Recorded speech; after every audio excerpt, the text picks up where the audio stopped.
this is a teachable moment. There seems to be an issue with drivers from second and third world countries when they drive in developed countries. India seems to have an issue here too. This is off the back of, remember, the tragic incidents of the Indian truck driver in Canada and the Indian origin guy in Hayes. You can look up those incidents. That's Hayes in England. Now, we've just got this 38-year-old Indian lady driver who's been arrested in Chinatown, Singapore, after she knocked down an Indonesian kid, causing death.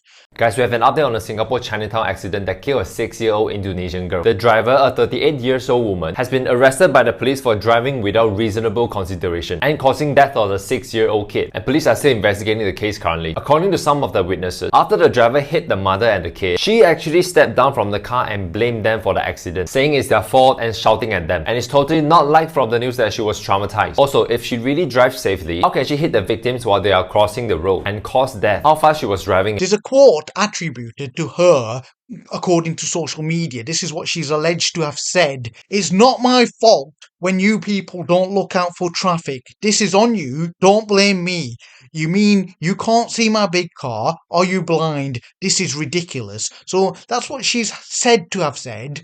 Okay, according to this social media post. I do want to talk about the wider ramifications on this in Britain, and I assume in Singapore as well, because that's a developed country. There's reduced speed limits in residential areas to help prevent accidents and help keep pedestrians, especially kids, safe. It's common sense, and it's considered the driver's unwritten responsibility and civic sense to be mindful when driving in residential areas.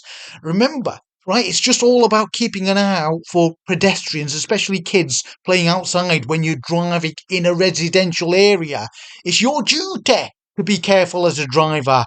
You can't just pin the blame on someone else. This seems utterly reckless on the part of the driver, and to have the complete audacity to blame the kid.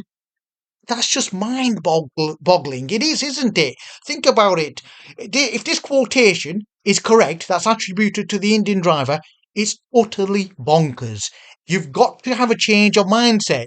It's all about the mindset, right? It's all in your mind, as they say. It's your responsibility as a driver. You can't just absolve your responsibility from a collective responsibility by saying, well, my car's big and you should be able to see it. That's a massive problem when you've got people who are used to driving in less developed countries where it's dog eat dog and it's a free-for-all where people can discard rules and regulations and thought for others. And, it's almost like it's a rule of the biggest, the strongest, where the bigger car or the bigger group has the right of way, leaving the poor pedestrian unprotected and uncared for and in peril. Here, and other developed countries is different. There's got to be a stricter driving qualification process and a cap, perhaps even a cap, on the type of vehicle someone's allowed to drive when they're from less developed countries. So if you're used to driving in these type of conditions that we're seeing right now on the screen, right, in less developed countries, so when you come over here, should you really have a very powerful car?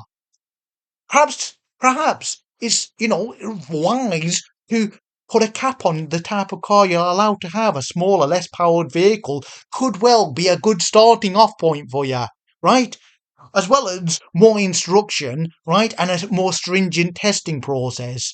And that's just when you're driving over here or in countries like Canada and Singapore until you've gained experience and you really understand your responsibility as a driver to other road users and to pedestrians, right? Otherwise, what we're going to get is we're going to get more and more of these incidents. They're just going to be commonplace, especially considering that we're getting more and more drivers from who are accustomed to less developed roads and less developed driving conditions in undeveloped countries, which, let's be honest, is utterly unsafe, right? Looking at what we're just seeing right now, it's utterly unsafe, right? Health and safety goes out of the window at times when you're looking at some of these videos from this is all from India, right? You can see I've pulled up a few videos from social media to highlight the vast difference between driving conditions and driving environments in places like India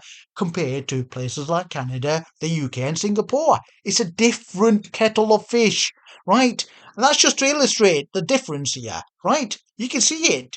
It doesn't take a rocket scientist to figure this out. So those are just videos of Indian roads that we pulled up from social media.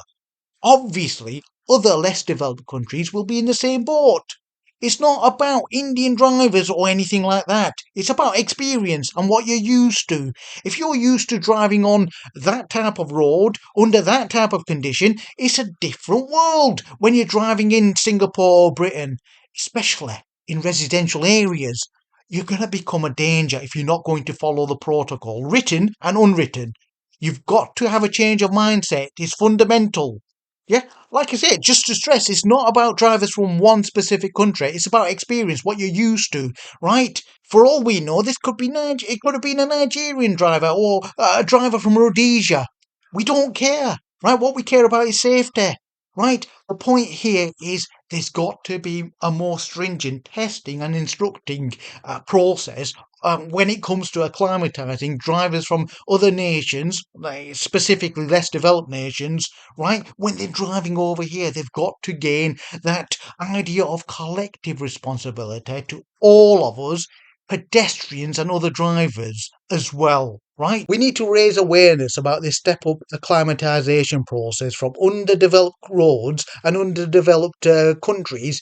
If you're driving in environments where no one is following, or very few people are following, social responsibility norms and a written highway code, then it's going to take you time and serious instruction to get you up to speed when you're driving in a more developed country like Singapore, Canada, or Britain. It's just common sense. There's nothing controversial about what I'm saying, right?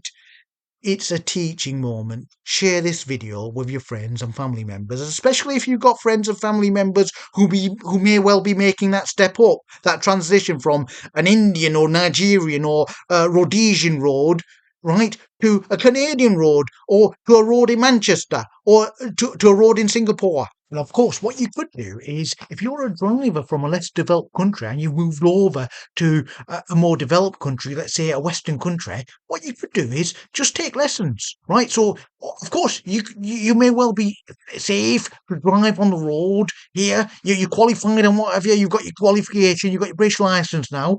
What you could do is, whilst you're driving, right, you could be taking lessons every month, every week. Okay, just take one lesson a week, right, with a qualified instructor, and just ask them to basically monitor the way you're driving and just give you tips on how to be a bit more safer, right? And then just do that for 6 months, a good 6 months or a year, whilst you're a driver as well, so that way it irons out and takes out any bad habits that you may have or any unsafe practices that you're embarking on. Yeah, the roads and highways are just not going to be safe unless there is standardisation of driver proficiency, competency, and responsibility.